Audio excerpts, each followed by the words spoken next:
great. Although the news that's been coming out is so depressing, and I know I got so many emails about what's happening with Zambia, and a lot of people wanted me to comment on is Zambia now, Zam China.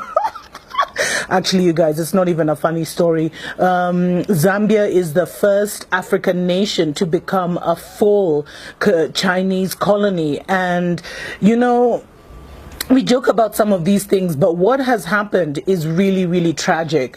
And I warned you guys this is what was going to happen. But also this shows you that we're closer and closer to a major global war. Because I told you, the Europeans are not going to just sit back and let China take over Africa. Now, what has happened is that Zambia defaulted on a couple of loans. And so they lost their power company, Zesco, and that has been taken over by the Chinese. Their major national electricity company is now being run by China. Now, if that isn't even worse, they've also lost, a few months ago, they lost their Zambia Broadcasting Corporation. It's called the ZNBC. I think it's the Zambia National Broadcasting Corporation, which is now fully owned by China. And, the government has been denying that this is the case. They've been trying to play cute. They've been trying to play, like everything is okay. But they have actually been in secret talks over how their national electricity company would be taken over. This is crazy. Do you think an African country would be allowed to run China's national electricity company? And, it just shows you that China's neocolonial strategy is reaching ahead. I mean, it's reaching its climax. They've been doing this covert business for so long. And now, they've got their tentacles so deep inside. They've got their tentacles so deep inside that it's going to be hard for some countries to turn back. Now, what's happened is, their whole strategy is they encourage indebtedness. So, hey, they come with the money. They come with the money. They give you. Then they, once you default, they start to take over strategic assets because of failure of repayment. And you see, what China has done is they have studied countries that are corrupt. They have studied countries that, that are greedy, that have greedy leaders, which is most African nations. And that's why we find most African nations are in this situation. And then they kind of have this, their long-term outcome is the effective ownership of commanding heights of the economy. Remember, I did that thing on the Seven Mountains Prophecy, health, economy, etc., media, entertainment. So they come in, they give you a deal you can't refuse. They pour that money on you. They pour that money on you. They pour that money on you. And then all of a sudden, they come collecting. And they're very vicious when they start collecting. And you know what? Even the Chinese government, they know they actually have a problem in Zambia and other nations. But you know what they said? They were just like, us, we're protecting the Chinese. If your people cannot negotiate for you, if Zambians cannot if the Zambian government and the Zambian politicians cannot look after the interests of Zambia, that's not our fault. But this is not going to be possible. And you know what? I was doing deeper research into this matter, and it gets even worse. Now, Zambia's president was actually in China last week for the China-Africa summit, and I'll talk in the future about the $61 billion or $60 billion that the Chinese government allegedly gave to Africa with no strings. There ain't no free lunch. Come on, guys. There ain't no free lunch.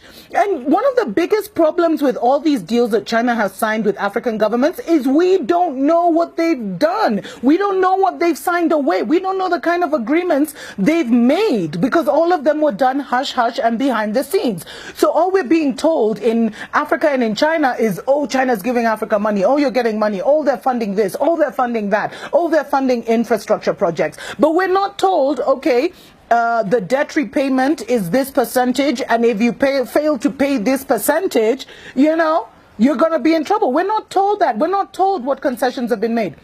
In fact, I know this is not about Kenya. Sorry, guys, I'm a bit obsessive about Kenya. But I've been told Kenya, they built this crappy railway line, and if we don't pay, they're going to get one of our ports in Mombasa.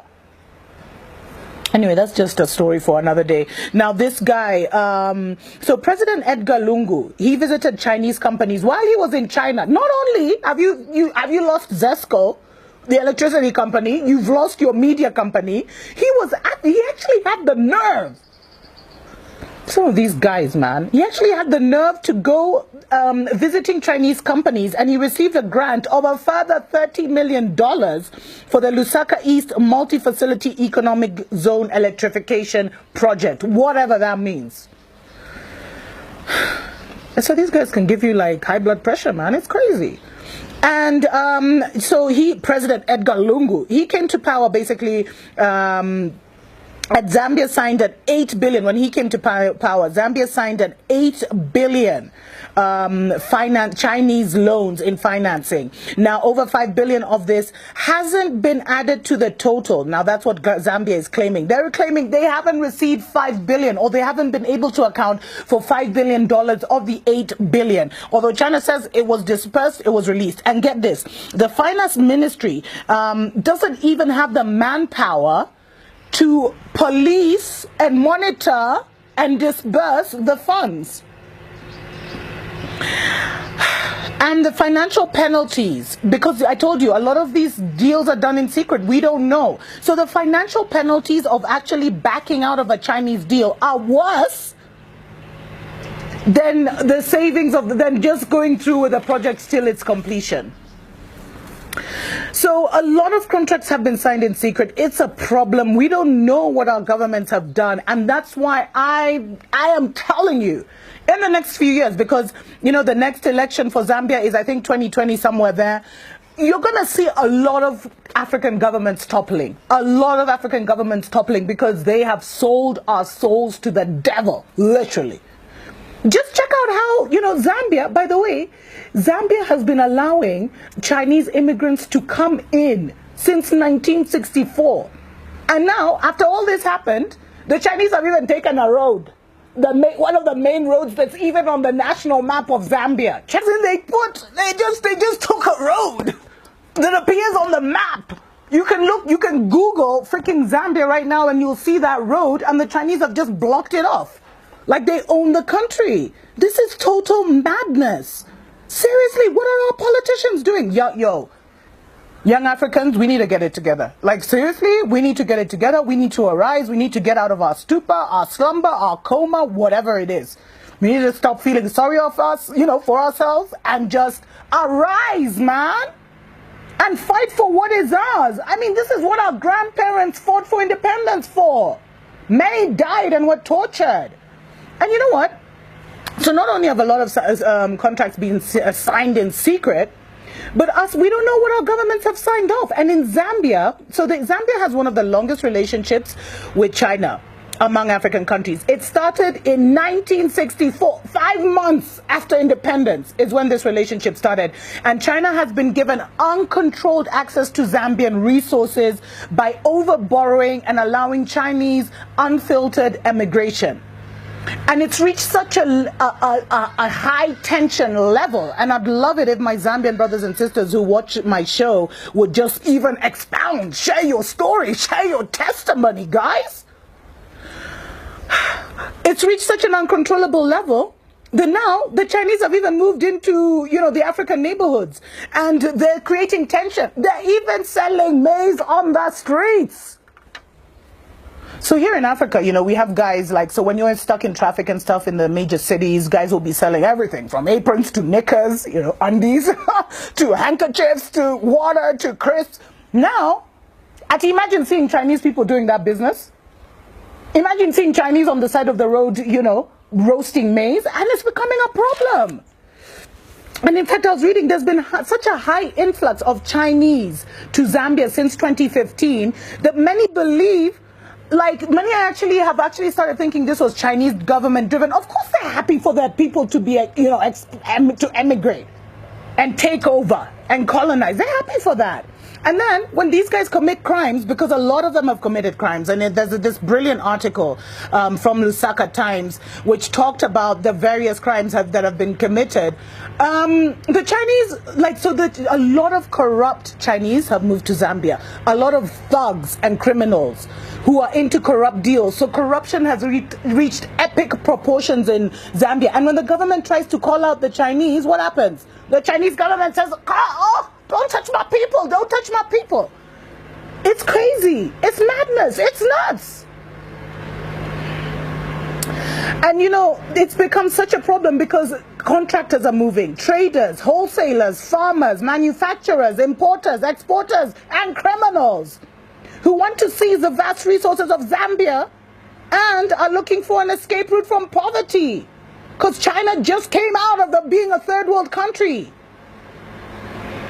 And you know, it's even become common now for people to say China first, Zambia last. Imagine. Imagine. So, you know, a lot of Zambians have been complaining because Chinese have been allowed to acquire large tracts of land. So there's little land left for Zambians. You guys, you're thinking it's a joke when I say Zambia is now a Chinese colony. There's been a lot of loss of employment opportunities because they're bringing everyone, cooks, bakers, electricians who learn online, engineers who learn online. They've brought a lot of lawlessness and corruption. They're crowding out Zambian SMEs because they're even doing the small business of even selling maize on the streets. And they're racist. And a lot of Zambians have complained about the racism and the environmental degradation. They're even in Zambian markets. You know where the Zambians now, you go, you sell your vegetables and your fruits. They're even there, selling fruits and vegetables and competing with Zambians. It's shame on the Zambian government. Shame, shame, shame on President Edgar Lungu, or whatever his name is. Shame on him. And the sad thing is, because of all the loans that have signed and because of the defaulting, future Chinese generations will be entitled to Zambia's precious resources. So the children that have not even been born will be born into a neo-colonial China. Might as well call, you know, Zambia a colony of China. It's a mess. And something needs to happen. Imagine something needs to happen. Guys, we need to awaken. We need to get out of our stupor, get out of our problems. Zambia, you guys need a revolution. You guys need a revolution, man. You guys need something. You guys need to awaken, aren't you? Are you just going to stand by and let this happen? Anyway, guys, it's my first show back and I'm already like so emotional. I need to talk more about what is happening just with China in general and why, guys, the Third World War is coming. The Third World War is almost upon us, and I'll be sharing that in the next Africa Watch. God bless you. God bless your family. God bless Zambia. May liberation come to your shores. Mwah.